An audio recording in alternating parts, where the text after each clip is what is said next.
I sold my mansion for $5 million and took my daughter and son-in-law on the most expensive cruise departing from the city. At dinner, when I stepped away to take a call, a cleaning attendant approached me and said, "It looks like your son-in-law put something in your plate." So, 5 minutes later, I switched my plate with his mother's. My name is Loretta.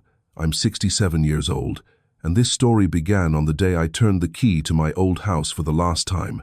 That mansion had been my safe harbor for more than 3 decades. There I raised my daughter, buried my sorrows, and celebrated my victories. But on that final dawn, as the sun traced the white facade, I felt it was time to leave, time to close a chapter, time to allow myself to live something new. I sold it for $5 million, an amount that would change my later years and guarantee comfort for me and for those I loved. The plan was simple: travel with my daughter Hannah and my son-in-law, Derek, on the most luxurious cruise ship leaving from our city. I wanted to celebrate, to feel alive again, to see my daughter happy. But what I encountered during the trip tore me apart inside. The story doesn't begin on the cruise. It begins with the cold hug Hannah gave me when I told her I had closed the sale. "Mom, $5 million?" she repeated, but without any sparkle in her eyes. "Yes, my daughter.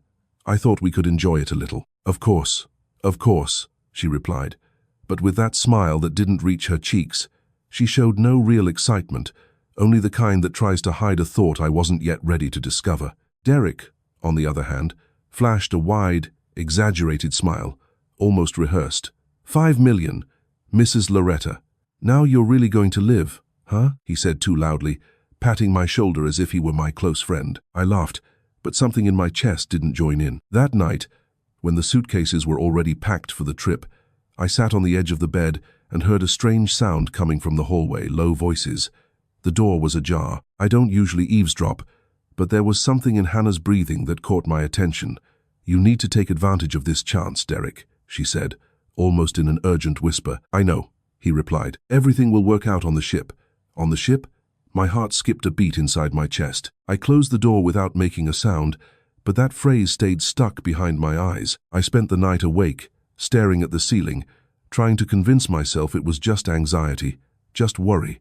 But when a mother's intuition speaks, it doesn't speak for nothing. The cruise ship seemed like a floating city, enormous chandeliers, expensive perfume in the air, ambient music that caressed the ear.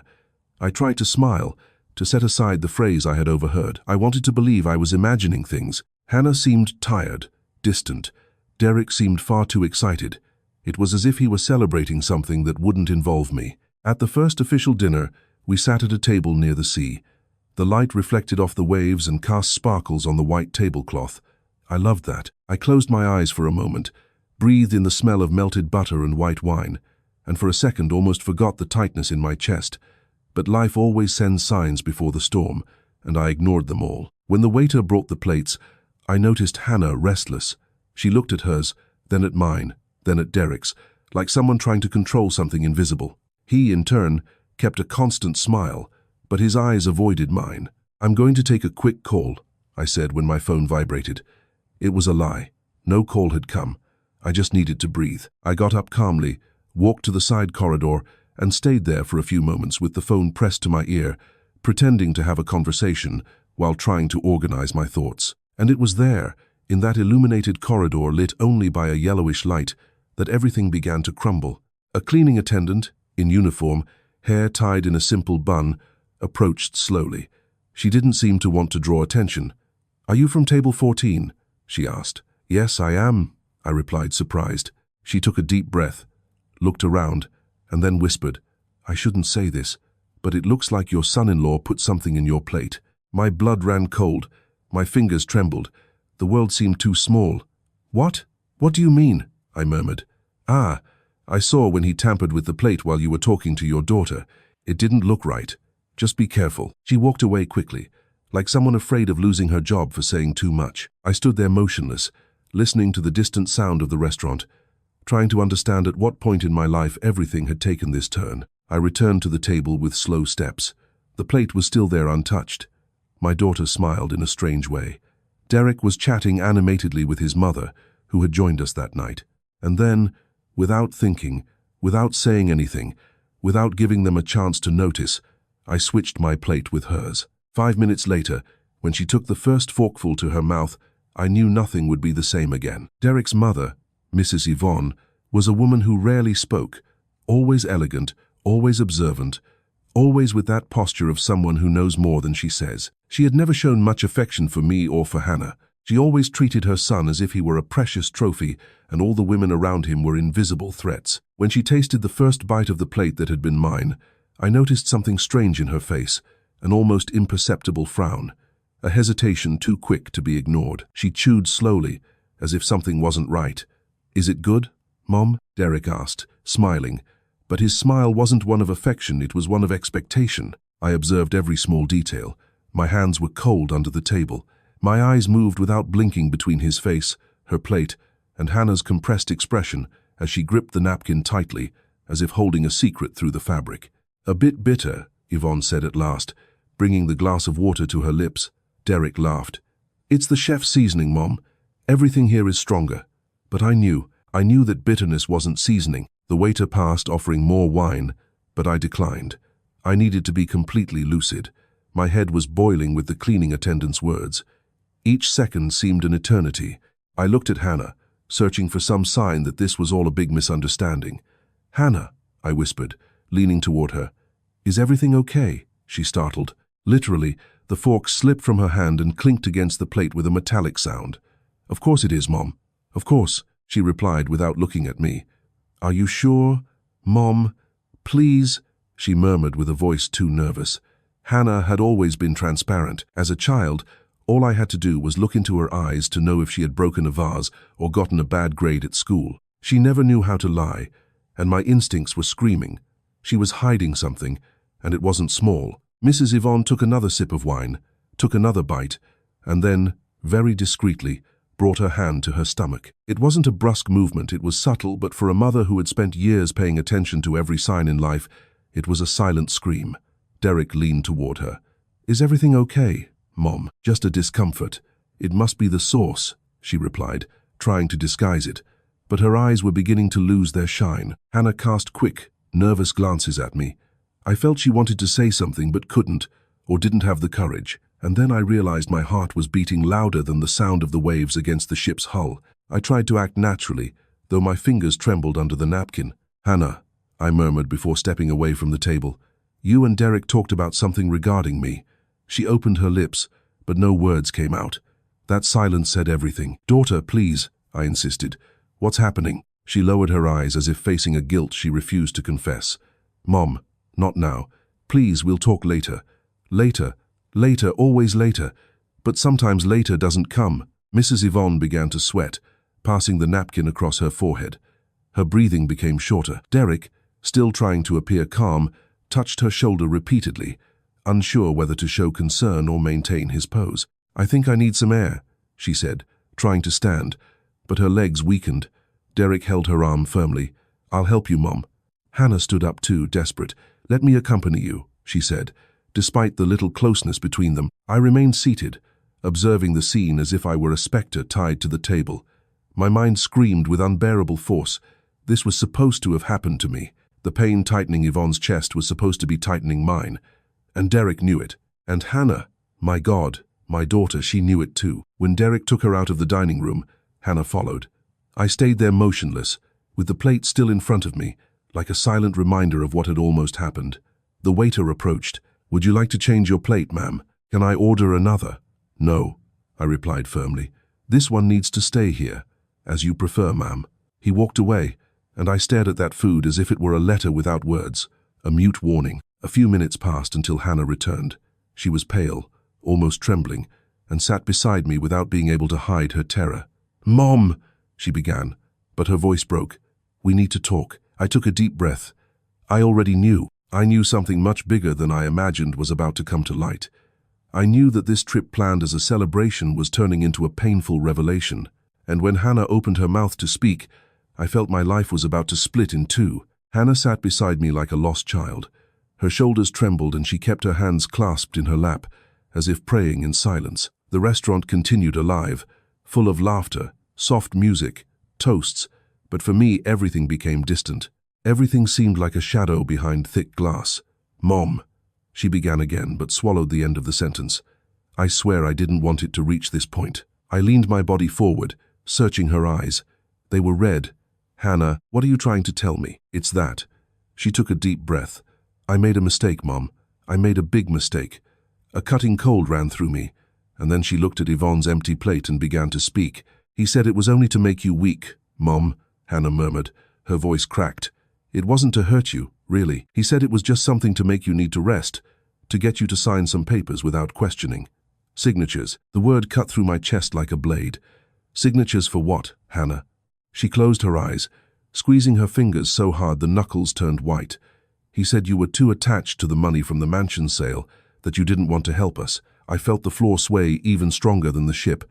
"Help how?" I asked, keeping my voice firm, even though something inside me was shattering.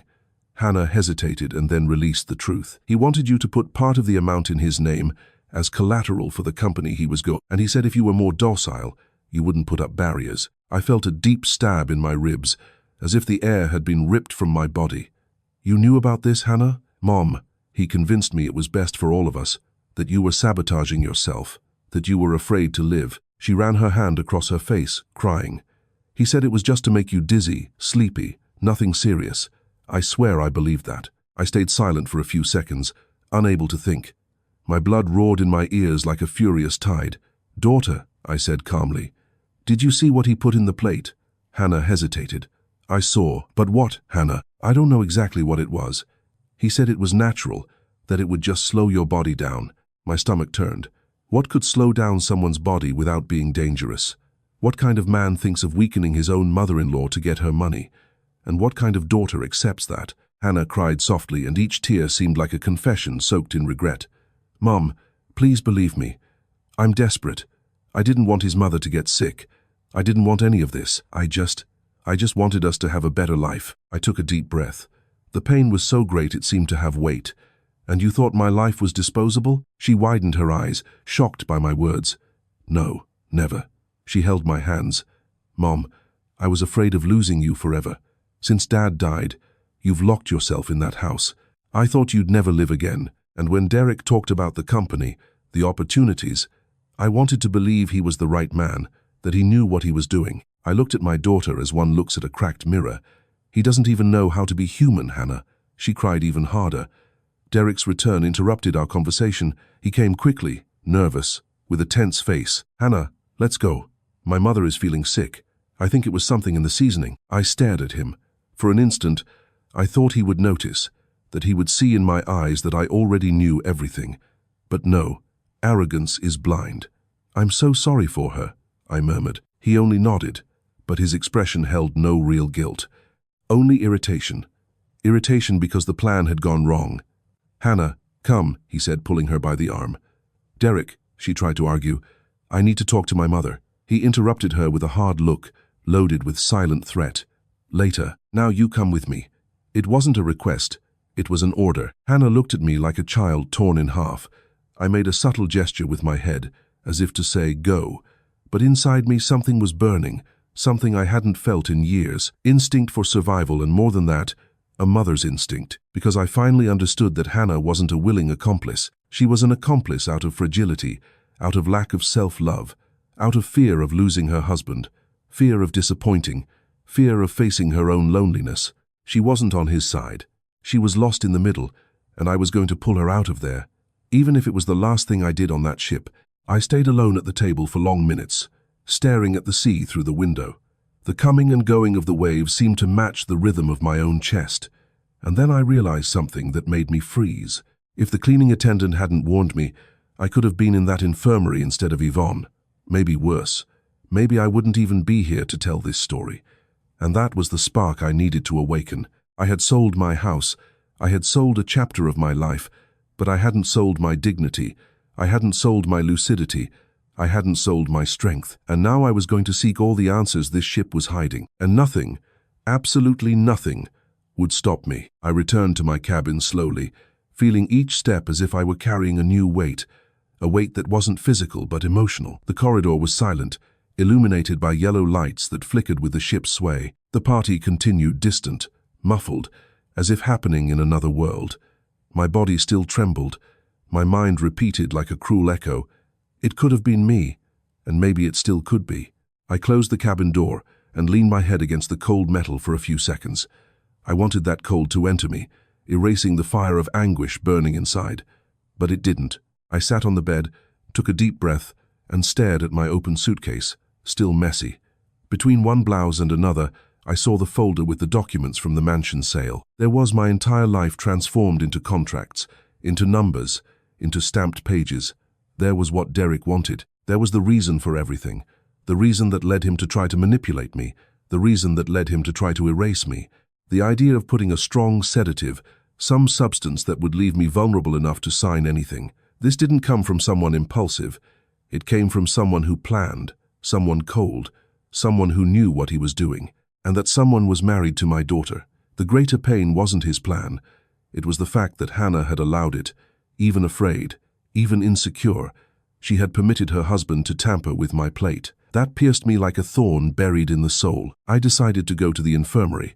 I needed to know how Yvonne was, not out of true concern, because at that moment I could barely feel compassion, but because I needed to understand the effects of what had been put in the plate. I crossed the now emptier deck. The cold wind hit my face and made my eyes water. With each step, I imagined if Derek would be standing beside his mother, trying to invent some excuse in case she got worse. When I reached the infirmary door, I heard tense voices. I approached slowly, unseen. The doctor spoke firmly. She had a strong reaction, but she's stable. I can't say yet what caused it. We'll need to analyze what was in the food. My heart stopped for a second. So it doesn't seem like common food poisoning, said the doctor. Silence. And then Derek's voice. What does that mean? Was it something serious? It was unexpected, she replied, and it didn't come from food served to the other passengers. Another silence, but this one tense, heavy. Hannah was there too. By the trembling breathing I would recognize even in the dark. She murmured something. Doctor, will she be okay?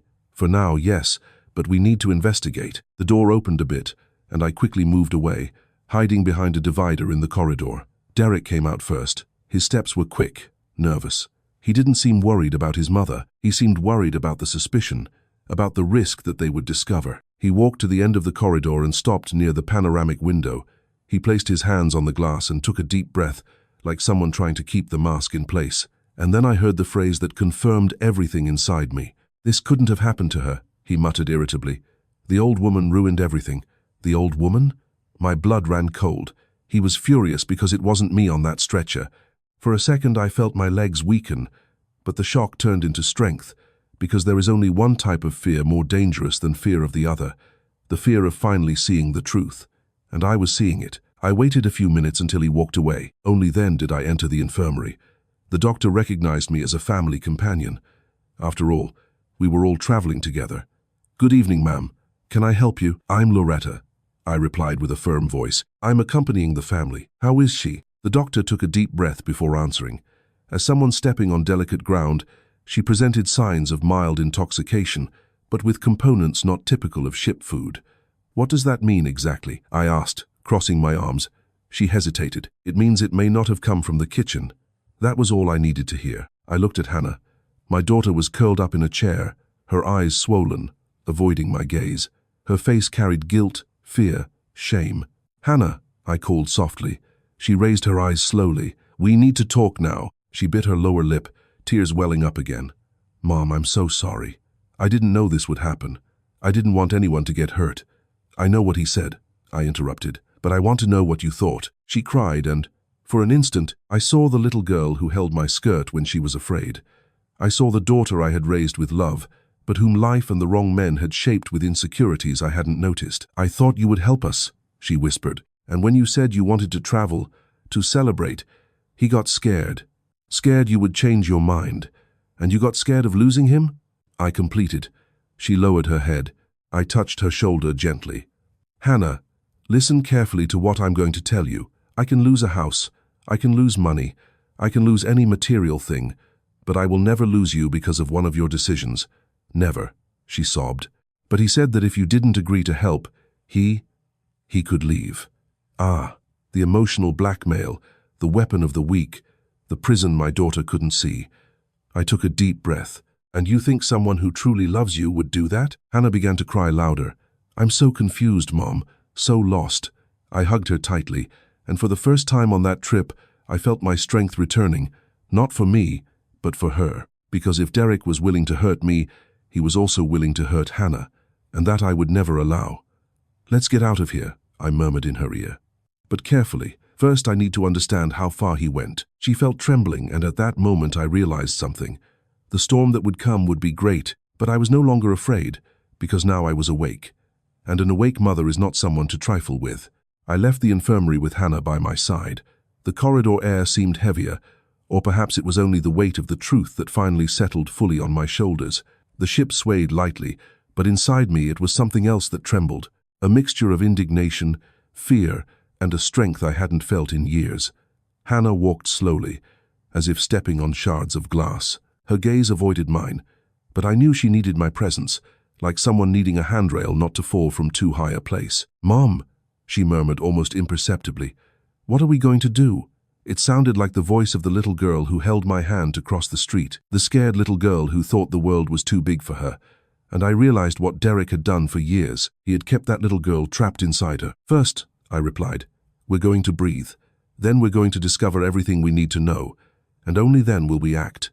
She nodded, wiping her face with the back of her hand. But fate didn't want to give us time to plan. It decided to act before us. When we turned the corner of the upper deck, there he was, Derek, standing near the stairs, arms crossed, chin raised, like a guard dog waiting for prey. His eyes met mine, and, for an instant, the silence seemed to echo. "Where were you?" he asked, too firmly to sound natural. Hannah shuddered. "We were visiting your mother," I replied, staring at him without looking away. "She's not well. The doctor said it was just a discomfort," he retorted quickly. Too quickly. "Nothing serious." Hannah opened her mouth to say something, but he shot her a cutting look that made her fall silent in the same second. I noticed, and he saw that I noticed. "Derek," I continued, "do you know what was in her plate?" He narrowed his eyes, giving a short, ironic smile. "What exactly are you insinuating?" "Ah, the tone. The tone of a man who tries to turn the game when he realizes the truth is about to escape control." "Nothing," I replied. "I'm just asking." He took a step closer. I didn't retreat. "You're nervous. You shouldn't walk around alone. Someone your age needs more rest, Mrs. Loretta." Hannah squeezed my arm, not out of fear of me, but out of fear of him, because for the first time she too saw what I had always feared to see, Derek's true face. "Hannah, let's go to the cabin," he ordered. "We need to talk." She didn't respond, only held my arm even tighter. "Hannah," he repeated, his voice hard. "Let's go now." And then he touched her wrist to pull her, but I placed my hand between them before he could drag her. "She stays with me," I said. The silence that followed was so dense it seemed to have weight. Derek widened his eyes for a fraction of a second. He hadn't expected resistance. He hadn't expected me to stand up. He thought I was still that fragile lady he could bend with words and pretensions, but I wasn't anymore. "You don't command her," he said through gritted teeth. "But I teach what respect is," I replied. Hannah instinctively took a step back. Derek took a deep breath, trying to regain control, trying to put on again his mask of a calm and reasonable man. But there were cracks, many, and now he couldn't hide them all. "You're tired," he said, trying to sound gentle. "We'll talk tomorrow calmly, without drama." I gave a small smile, so small it could be interpreted as agreement. But he didn't know that at that moment I was seeing everything with clarity. He wasn't a concerned husband. He was a manipulator trying to save his own plan. He walked away slowly, each step calculated, each gesture controlled. But before turning the corner, he looked over his shoulder and said, "Hannah, don't do anything stupid," and disappeared. My daughter collapsed. "Mom, I'm scared." He never spoke to me like that. I sheltered her in my arms, but inside me, fear gave way to a certainty that set me on fire. If he was capable of trying to drug me, if he was capable of manipulating his own wife, if he was capable of risking his own mother's health, what else was he capable of? We returned to the cabin. I locked the door from inside. Hannah sat on the bed, hugging her knees. Her breathing was short, as if trying to swallow the crying exploding inside. "Mom, I need to tell you something. Something I never had the courage for." My heart raced because I knew. When truth comes too late, it usually comes heavy. "You can speak," I replied. She took a deep breath. "Derek, he has debts, many dangerous debts.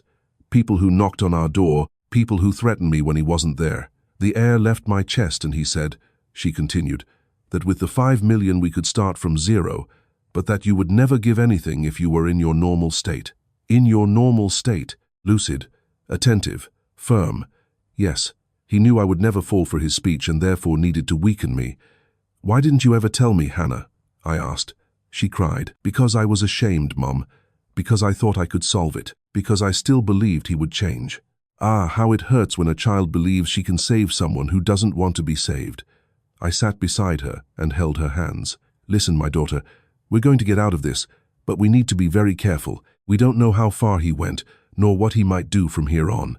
She felt sobbing, and at that moment I realized something important. We weren't against Derek.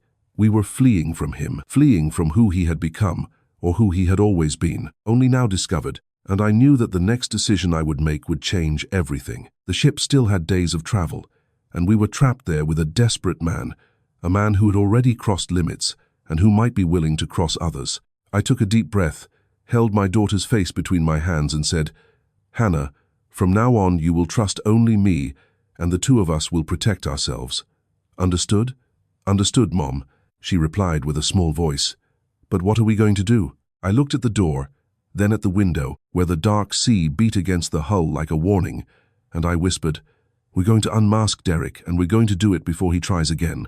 If you like our content and want to help us continue bringing stories like this, subscribe to the channel. It helps a lot." The plan that began as intuition and turned into survival. That night, the sea seemed more restless than I. The waves beat against the hull with force, as if trying to warn that something big was about to happen. And I, sitting on the bed beside Hannah, knew we no longer had time to hesitate. The cabin door was locked. The light was low. Hannah slept poorly, shuddering every time the ship swayed. I, on the other hand, couldn't close my eyes. My mind spun nonstop, reassembling the pieces of that puzzle Derek had tried to assemble in secret. His mother had been hospitalized by accident because of something meant for me. My daughter carried guilt that weren't hers, and I carried the responsibility of pulling her out of that torment. What would a mother do who discovers that a dangerous man is sleeping a few meters from her daughter?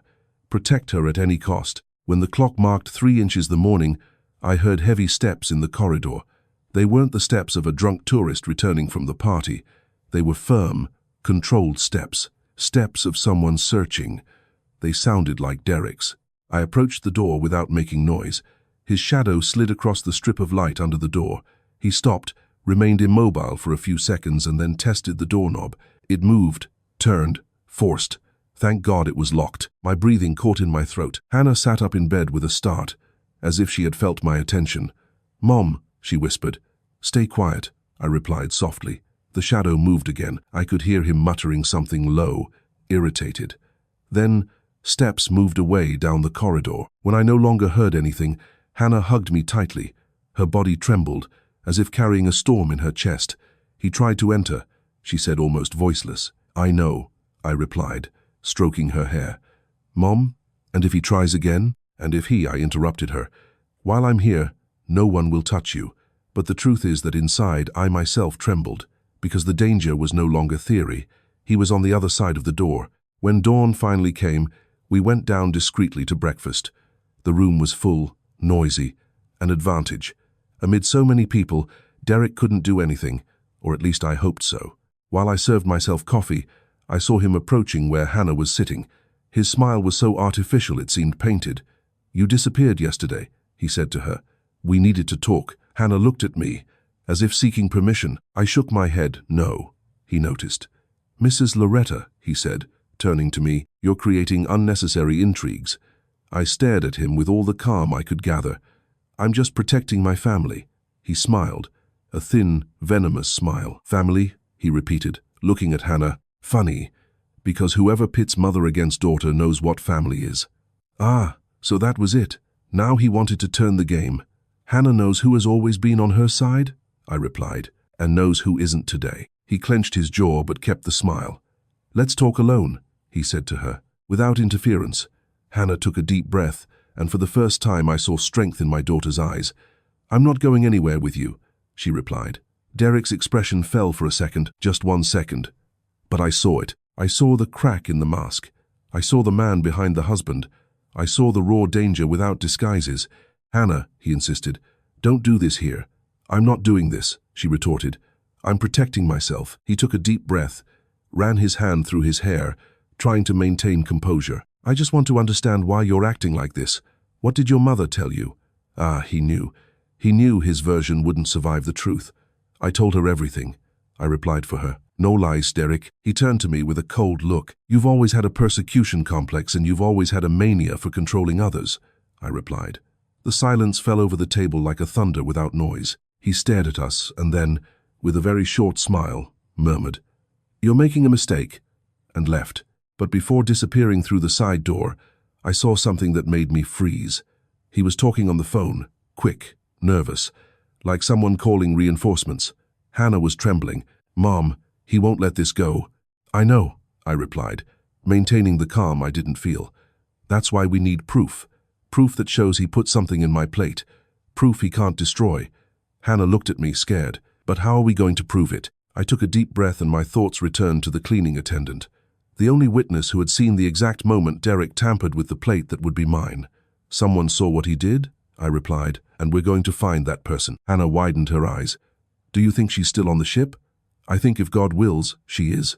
And at that instant I felt a strength that didn't come from fear. It came from certainty. I was going to find that cleaning attendant. I was going to unmask Derek.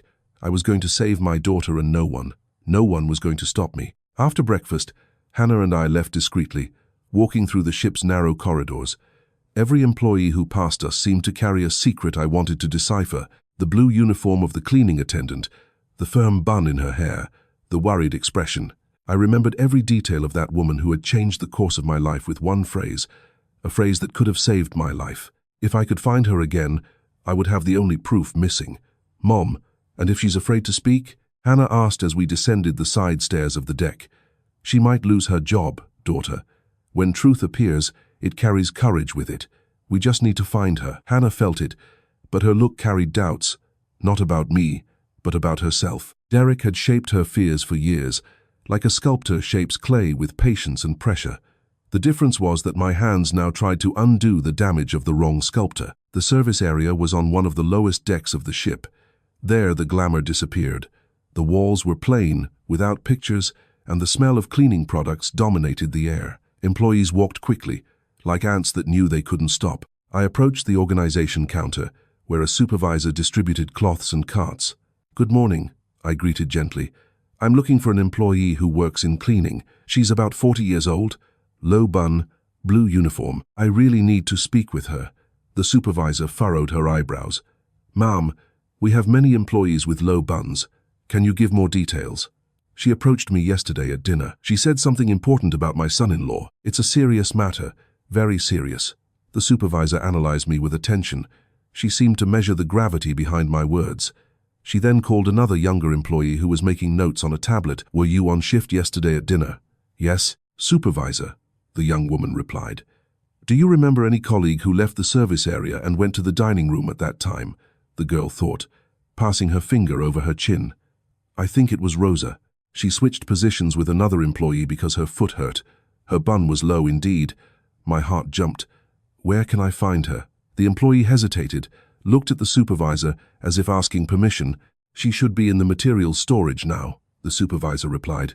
"But first I need to know, did something happen? Did she comment on something?" I took a deep breath. "She saved my life."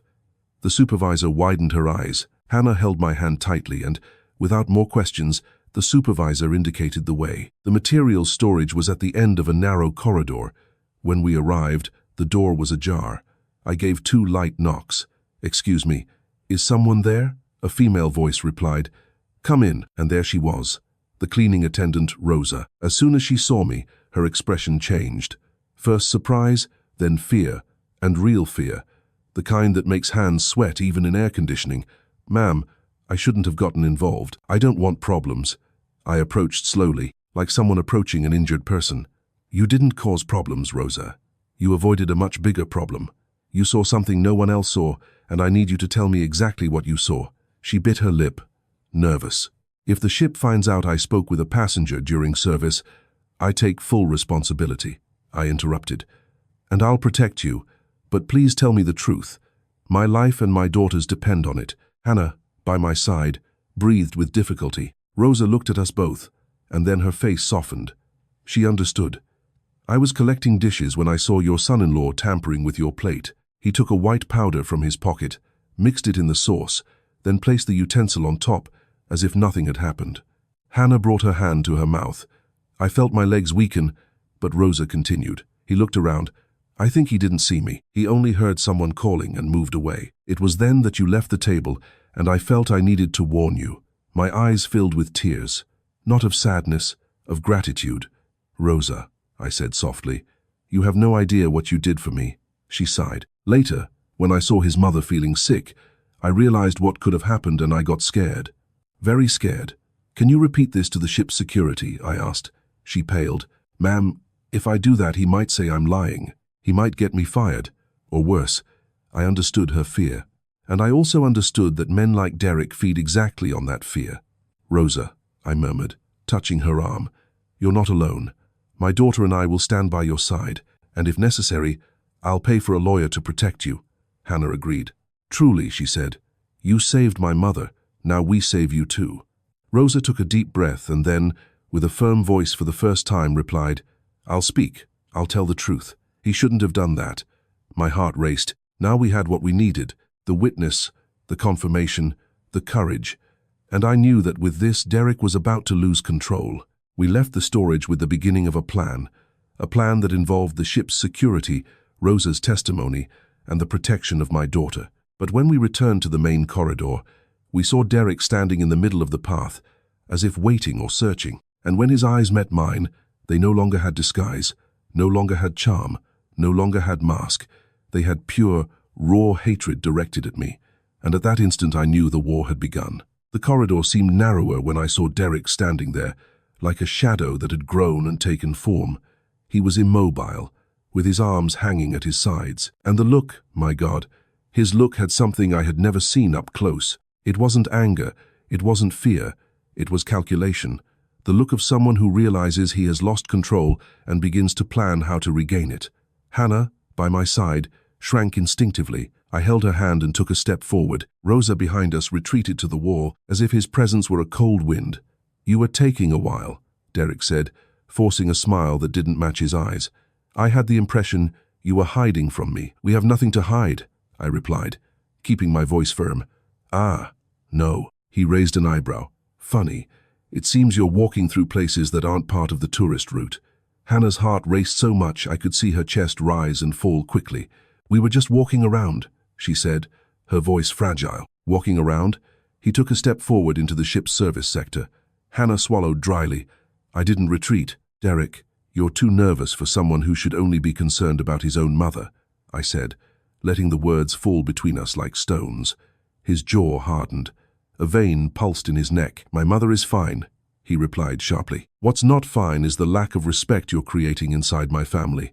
"My family?" he said. "My family," as if Hannah were property, as if I were an obstacle. And for the first time I understood exactly the depth of his ego. "You don't have a family, Derek," I said. "You have hostages." His eyes narrowed. "You know what I think, Mrs. Loretta," he murmured, approaching. "I think you're creating stories in your head. Ageways. You've always been impressionable." Hannah opened her mouth indignantly, but I assured her. Derek still didn't understand that his strategy was already broken. He still lived in the illusion that he could manipulate the narrative, but his world was crumbling. Rosa breathed quickly behind me. He still hadn't noticed her presence. I then took a step to the side, leaving her completely visible. And when Derek's eyes met Rosa's, his smile died. "You again?" he asked in a low voice, almost a growl. Rosa shrank but didn't flee. "I was just working," she murmured. "Ah, of course," he replied. "Working and snooping at tables too." Hannah squeezed my hand tightly. "Derek, please," she said. "Don't speak to her like that." He laughed, a short, dry laugh. "Woke up, Hannah?" he mocked. "Finally realized your mother is using you as a shield." Ah, he didn't know. He really didn't know. And that's why at that instant I decided to cut the veil.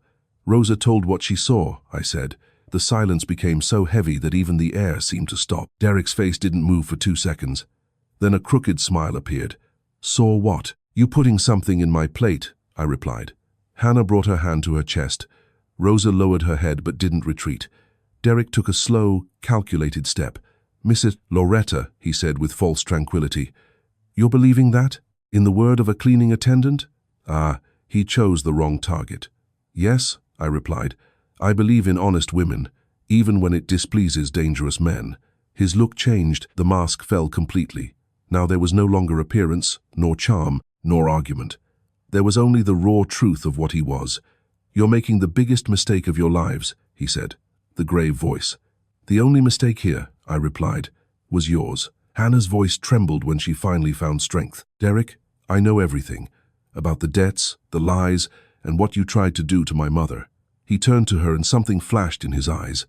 Not pain, not guilt, but fury. You were going to leave me, Hannah? She didn't respond, and that silence answered for her. You two don't know who you're messing with, he said. This ship is big. A lot can happen here without anyone noticing. Rosa took a step back, scared.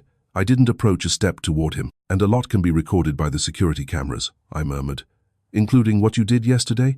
The ship has cameras in the dining room, in the corridor, and you didn't know, but there was one right behind our table. His eyes wavered for less than a second, but it was enough.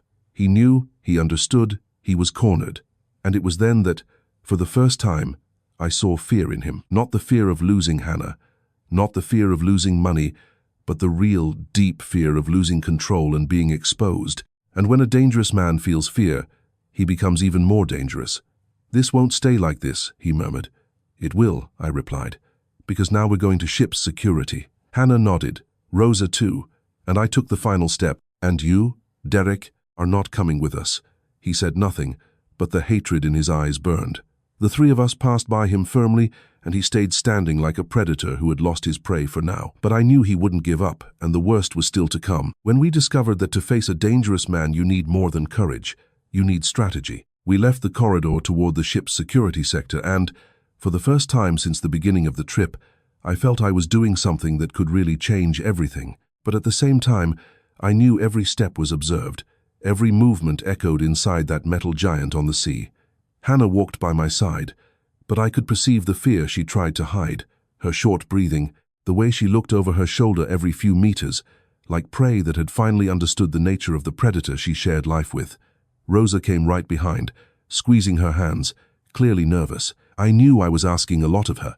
I knew that if something went wrong, her professional life would be at risk. But I also knew that sometimes truth needs someone to carry it, even trembling.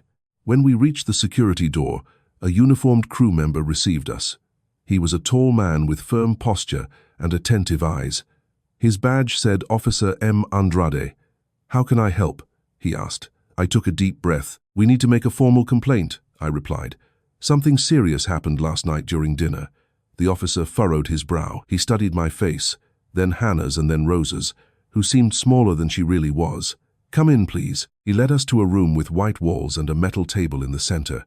There was a large screen on the wall, probably used to monitor cameras. The environment was cold, silent, almost clinical. Sit down, he said. You can begin. I exchanged a look with Hannah before speaking. Yesterday, during dinner, my son-in-law put something in my plate without me noticing. The officer didn't show surprise. He simply noted it. Did you see it? No, I replied, but she did. I pointed to Rosa, who swallowed dryly but raised her chin in a silent courage that moved me. I saw, she confirmed. He took a white powder from his pocket and put it in her plate, mixed it with the sauce. I thought it was strange and warned her when she left to take a call. Andrade made more notes. Then he asked, Did you end up consuming the food? No, I replied. I switched my plate with his mother's, without realizing what had happened. Hannah squeezed my arm, still ashamed of what she now knew. His mother felt sick after dinner, I added. The officer raised his eyes for the first time, analyzing us with more attention. So there is a confirmed victim? Yes, I replied. She's in the infirmary. He took a deep breath. He knew that complicated everything. Situations like this at sea required serious protocols. Do you have any proof besides the testimony? He asked. I smiled, a small smile but full of certainty. The dining room cameras. The officer's eyes sparkled for an instant. Yes, he said. There are cameras in every angle of the restaurant. Let's check. He stood up and invited us to accompany him to the monitoring room. It was there that truth would take form. When we entered, there were monitors everywhere. We saw passengers dancing, laughing, taking photos. It's strange how while the world collapses for some, for others life goes on light and tranquil. Which table? The officer asked. Table 14, I replied. He typed some commands into the system. The corresponding camera appeared. There I was, sitting talking with Hannah, Derek beside, his mother more in front. He advanced the video to the exact moment, until there it was. Derek looking around, Derek putting his hand in his pocket, Derek leaning over the plate that would be mine. Derek mixing the content. I held my breath. Hannah brought her hands to her face. Rosa took a step back. The officer said nothing, but his expression hardened. Continue, I asked. In the video, I got up to take the false call. Derek looked quickly around and adjusted the utensil, then relaxed in the chair as if nothing had happened. But the video showed everything. Everything. And, Mrs. Loretta? Said the officer. Seriously? What we have here is clear evidence of an attempt to administer an illicit or dangerous substance. Hannah began to cry silently. We're going to need to locate your son-in-law immediately. I knew this moment would come, that a greater force would have to intervene. Officer, I called. If you'll allow me, he's nervous. Nervous enough to do something stupid. He already tried to enter our cabin early this morning. The officer noted. Then, it's urgent, he said, and the priority now is to keep you safe. He pressed a button on the system. I'm activating the internal team to locate him. My body relaxed for the first time since I boarded that ship. The truth was recorded. The proof existed. The mask had fallen. But one thing was still missing. His reaction. And I knew Derek wasn't the type of man who gives up easily. While we waited in the monitoring room, we heard the officer's radio beep. Located the passenger. He's on the deck near the external area. The officer replied, Keep distance. Only observation for now. I'm going personally. He looked at us. I want you to stay here. It's safer. We nodded, but anguish rose in Hannah's throat. Will he be arrested? She asked in a weak voice. He will be detained until we can hand him over to the authorities at the next port, the officer explained. But it also depends on his reaction. Some get aggressive when they realize they've been discovered. Hannah trembled. I placed my hand over hers. He won't hurt you anymore. But not even I completely believe that. Not yet. The radio sounded again. Officer, he's heading toward the restricted area. Seems agitated. Don't let him get out of control, Andrade replied. And then a sound. A noise that made my heart stop. A scream. Hannah grabbed my arm. Mom, is that him? Before I could respond, the radio beeped again, this time with tense voices. The subject tried to run, lost balance, fell between the stairs and the protection railing. He's conscious but injured. Hannah went pale. I did too. It wasn't the justice I wanted. It wasn't how I wanted it to end. But inside, a bitter voice whispered, when evil runs, it trips. The officer left the room in a hurry, and I knew the end was beginning and nothing, absolutely nothing, would be as before. The scream echoed in my head, as if it had happened beside me, and not several floors above. Hannah and I remained in absolute silence. Even Rosa, who until then had remained timid, brought her hand to her mouth, as if trying to prevent the shock from escaping through her lips. Officer Andrade left the room almost running. Before closing the door, he ordered another security employee. No one enters here, and no one lets these three leave alone. The man nodded, positioning himself in front of the door like a human wall. Hannah began to cry again, not that desperate cry, but a cry of someone who realizes that everything, absolutely everything, is crumbling at the same time. Mom, and if he. She couldn't finish. I hugged her tightly. He's alive, I replied. The radio said he's injured but conscious, and now, more than ever, we need to stay calm. The worst has passed. Rosa, even scared, touched Hannah's shoulder. You're not guilty of anything, my daughter. Bad people make us doubt even what we feel. But you woke up. That's already a huge victory. Hannah sobbed but nodded. For the first time I saw in her something like relief, as if a rope tightened for years around her neck had finally broken. We waited about 15 minutes until Officer Andrade returned.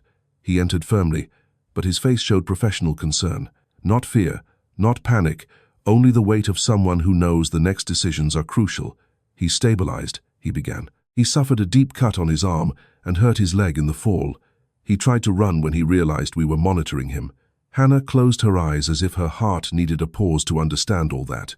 Is he detained? I asked, keeping my voice firm. The officer took a deep breath. Not exactly. I can't handcuff him or detain him legally until we reach port, but I placed 2 fixed security guards with him and informed him that he's prohibited from circulating on the ship without escort. He's being treated as a person at risk, which deep down he really was. Did he say anything? I asked. The officer hesitated, and that chilled me. Yes, he replied. He asked specifically for you two. Hannah squeezed my hand tightly. What did he say? I insisted. That all this is a big misunderstanding, that you're manipulating your daughter. And the officer continued. That you, Hannah, are destroying his life due to maternal influence. Ah, of course. Even at the end he tried to invert the narrative. Officer? I replied with the sharpest calm I had ever produced. This man tries to manipulate even his own shadow. He wanted to drug me. He wanted money. He wanted control. But what he never imagined is that the three of us would be here together, that the truth would appear. Andrade nodded. I saw the video. I saw the whole sequence, and have no doubt, this will weigh heavily against him. Hannah took a deep breath. And now? What will happen? She asked. The officer crossed his hands over the table. Now, we need to register each one's formal statement. The camera recording is already saved in the internal system. When we reach port, the maritime police and civil police will take over the case. You will also be taken to give official statements on dry land. Hannah got nervous. Will I need to see him there? No, Andrade replied. He will be kept separate, and you will be under protection. An immense tension left her chest. When we began our statement, something extraordinary happened. Something that for me was worth more than any legal victory. Hannah finally told everything, not only about the attempt to drug me, but about the years of blackmail, the veiled threats, the screams hidden behind closed doors, the debts he put on her account, emotional and financial, the times she stayed silent because she believed she didn't deserve more than that. With each phrase from Hannah, Rosa squeezed her hands, moved. I felt my heart break and rebuild at the same time, because my daughter had also been a victim, and now she was being reborn word by word. When she finished, Andrade said, "You were very brave, more than you imagine." Hannah smiled weakly, but it was the first time her smile seemed hers, not shaped by fear, expectation, or manipulation. Rosa gave her statement right after. Her voice trembled, but the words came firm. When she finished, I squeezed her hands. "You were an angel," I said. "I'll never forget this." She smiled shyly. "I just did what was right, and the right sometimes saves lives." When we left security, the ship seemed different. The noise of children in the pool, couples taking photos, waiters serving colorful drinks. Everything contrasted with the emotional chaos we were living. But inside me, for the first time since dinner, I felt peace. "Mom," Hannah said, touching my arm, "do you think after all this I can start over?" I looked at the open sea, at the waves that broke and remade themselves without rest. "My daughter, no one starts from zero. We start over from the point where we were hurt, but we start over stronger." She hugged me. "Thank you for not giving up on me," and I squeezed her with all the strength a 6, 7-year-old mother carries in her chest. "I'll never give up on you, Hannah. Never." We thought that from then on everything would be just waiting for the ship to dock. But there was still one last detail no one foresaw, one last event that would come before the end and change everything for the last time. The following hours passed more slowly than the sea itself. Hannah and I stayed in the cabin, protected by 2 security guards positioned in the corridor. Rosa had returned to work, but escorted too, not out of suspicion but for protection. Even with everything on track, something inside me was still alert. As they say, after surviving danger, the body takes time to understand it's safe. It remains prepared to fight, run, react. I breathed deeply, but the air seemed too heavy. Sometimes I looked at the door and imagined Derek's shadow on the other side. Other times I observed the sea and wondered how my life had turned into that, a silent war on a ship full of lights and music. Hannah tried to sleep, couldn't, sat on the bed hugging her knees. "Mom, I feel so guilty," she murmured. "I let him manipulate me for years. I hurt you." I sat beside her and ran my hand through her hair, a gesture I made when she was little and afraid of thunder. "Hannah, the evil he did wasn't your fault. Manipulative people know how to twist feelings until we no longer recognize our own voice. You're waking up now. That's more important than everything else." She took a deep breath, wiping a tear. "He told me that without him I would be no one, and I believed it." "Now you know that was a lie," I replied.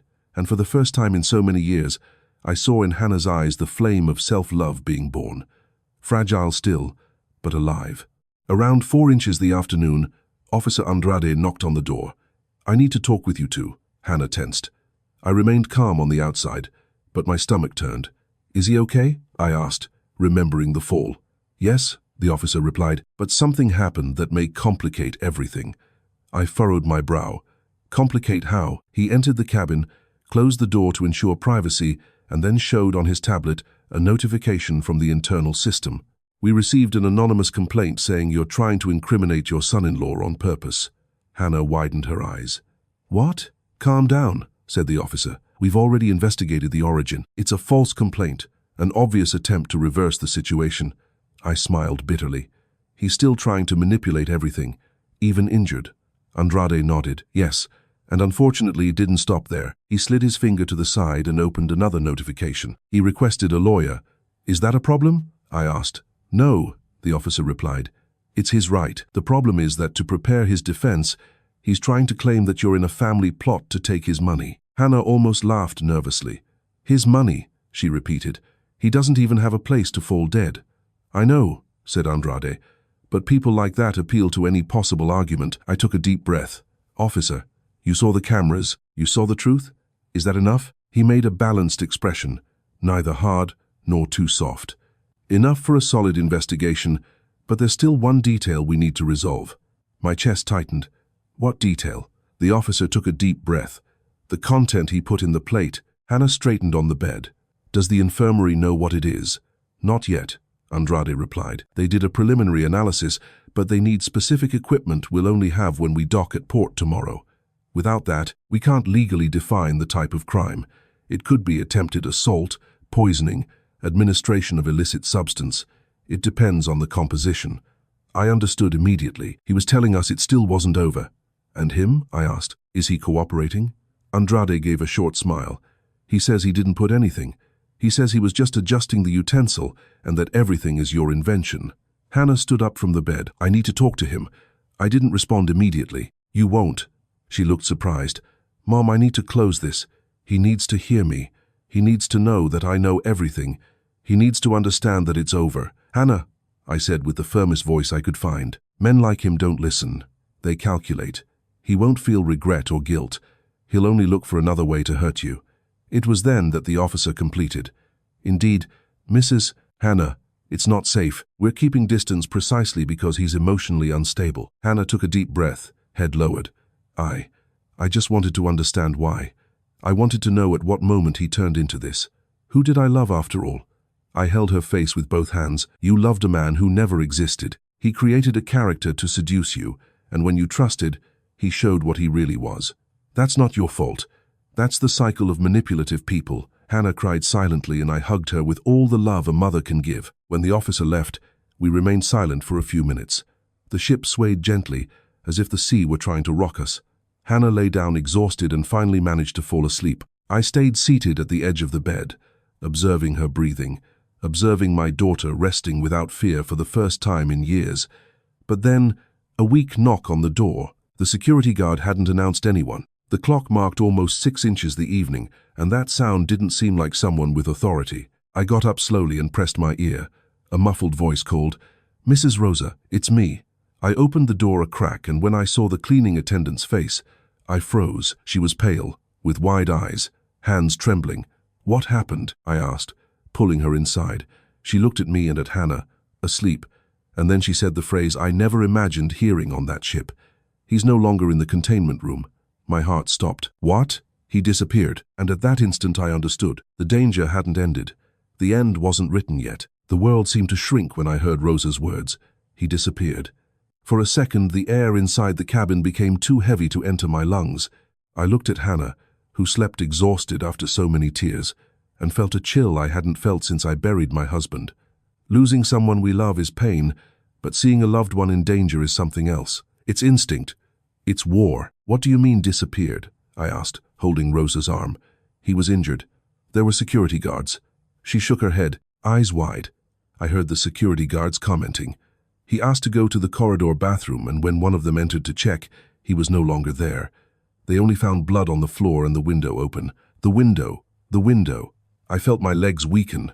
The windows in that corridor didn't give directly to the sea but led to a maintenance area, restricted, full of machines, pipes, narrow passages, perfect places for someone who needed to disappear without drawing attention. He could be anywhere on the ship, Rosa murmured desperately. "And he knows too much about you." I closed my eyes for an instant, not out of fear but to organize the panic inside me and transform it into action. "Rosa," I took her hands, "call Officer Andrade immediately. Tell him we need redoubled protection and don't go out alone for anything in this world." She nodded and left quickly under escort. I locked the cabin door, checked the extra lock, and only then touched Hannah's shoulder, waking her carefully. Her eyes opened slowly. "Mom, what happened?" My heart tightened, but I was direct. "Hannah, Derek is no longer under custody." She brought her hand to her mouth. "My God," he escaped. "Yes." She sat up quickly, her whole body trembling. He can come here?" "He won't," I replied with the firmest voice I could build. "I'm here." But inside I knew, a desperate and injured man is more dangerous than an enemy planning, because he doesn't think, he just reacts. A few minutes later, 3 strong knocks on the door. "It's security." I heard Officer Andrade's voice. I unlocked it. He entered, accompanied by 2 more agents. Their faces were serious, tense. The situation had escalated and they knew it. "We need to move you," he said.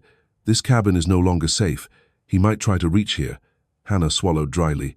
"But where are we going?" "To the internal command room for employees. It's monitored, without public access, and far from the maintenance routes. There you'll stay until disembarkation." I picked up my bag, the documents, and helped Hannah put on her shoes. When we opened the door, the corridor was empty, but not empty of tranquility. It was that emptiness that brings fear, that silence that seems too dark. The security guards formed a semicircle around us. We followed the corridor illuminated by flickering lights. Every corner seemed too deep. Every ajar door seemed to hide breathing. I walked with my heart tight, but with the decision ready inside me. I would protect my daughter until the last second of this trip. When we reached the service elevator, Officer Andrade approached his badge. The door opened, but before we entered, a crash. Someone banged hard on a metal door further ahead. Hannah grabbed my arm. "Mom." The security guards immediately raised their radios. "Sector C4, verification necessary," said Andrade. A second louder crash, and then a voice I knew, a voice that pierced my bones before reaching my ears. "Hannah." The scream echoed through the corridor like a knife dragged across the floor. Hannah shuddered entirely. "Is that him?" she whispered. Yes, it was Derek, and by the way he screamed, it was obvious. He had lost any remnant of mask. "Hannah, I want to talk to you. Don't run from me. You owe me. You owe me to listen." The officer signaled for us to stay behind him. "Quick and silent movement," he ordered. "Enter the elevator now." We entered. Hannah trembled so much that I held her by the waist. 2 security guards entered with us. Andrade stayed outside, covering our exit. "Someone open this door," Derek bellowed. "I want my wife." The elevator door began to close, but before it closed completely, we saw his face appearing at the end of the corridor, dirty with blood, desperate, disfigured by hatred. He saw us, and when our eyes crossed, he smiled. A smile I'll never forget. "Hannah," the door closed, and the elevator descended. Hannah collapsed on the floor. I hugged her. "He won't reach you," I whispered, "anymore." But inside I knew this man was willing to do anything, and before the end of the trip, he would still try one more time, one last time, the worst of all. The elevator descended too slowly for my taste, as if the ship itself were still undecided about protecting us or exposing us. When the doors finally opened, we entered an area totally different from the rest of the cruise, silent, cold, with metallic corridors and white lights, as if we were in the heart of the vessel. Officer Andrade led us to an internal room, reinforced, without windows and with a heavy door with double locks. It was there we would stay until disembarkation. "You're safe here," he guaranteed. "He doesn't have access to this sector." Hannah sat on the narrow sofa, still trembling. I sat beside her, holding her hands. "He was never like this before," she murmured. "He never screamed my name like that. He seemed like another person."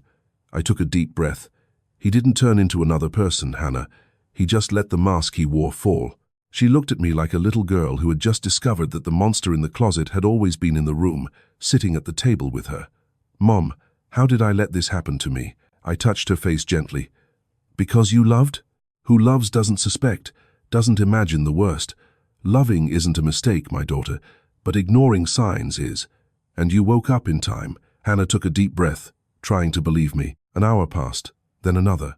The silence of the room was cut only by the sound of the security guards' radios. They received constant updates. Sector C4 swept. No sign of the passenger in the maintenance corridor. New blood trace near the lower stairs. Redoubled tension in the shift. I tried to maintain calm, but the truth is each update reminded me we were on an enormous ship with passages even the employees themselves didn't fully master. And Derek was astute, capable of slipping into any corner. "Mom," Hannah whispered, "do you think he wanted to jump from the ship?" I looked at her. "Why are you so sure he didn't?" "Because he still hadn't lost what he wanted most." "What?" she asked. "Control," I replied. Hannah lowered her head, understanding. Around 9 at night, Officer Andrade returned to the room. His serious countenance announced something important. "We have news," he said. "We found the passenger Derek." Hannah tensed. "Is he okay?" "He's alive," the officer replied, "but he was found in a restricted area with access to machine maintenance. He was hiding behind boxes, disoriented and with blood loss from the fall." I held my breath. "Did he try to react?" I asked. "He tried." Andrade nodded, but due to weakness and loss of balance, he ended up fainting during the approach. He's under medical care and will be escorted until disembarkation. He no longer offers immediate risks. Hannah collapsed against the sofa back. "It's over?" she asked in a small voice. The officer took a deep breath. "He will be handed over to the authorities at the port in the morning, and with the proof we have, he will hardly avoid preventive prison. Now yes, we can say it's over." Hannah cried, but this time it wasn't fear, it was liberation. I hugged her and felt, for the first time in days, my body relax. "Thank you, officer," I murmured. "You saved our lives." "No, ma'am," he replied with a brief smile. "It was you who had the courage to speak, and many people can't do that." When we finally returned to the cabin at the end of the night, this time escorted, I felt a peace I had long been unfamiliar with. The darkness of the sea seemed less threatening and the silence less heavy. Hannah lay on the bed exhausted. I sat in the armchair near the window and observed the ocean. The moon reflected on the waves, as if God had placed a specific light there just for us that night. Hannah called me softly. "Mom?" "Yes, daughter. Thank you for saving me, even when I didn't know I needed it." I smiled. "Loving is that, Hannah. It's staying when everyone wants us to give up." She closed her eyes in peace. The next morning the ship docked. The police team waited with documents, witnesses, videos, reports. Derek was taken away handcuffed, pale, worn out. He didn't look at us, and he didn't need to. Justice had finally found its destination. Hannah and I descended together with Rosa accompanying us to the gate.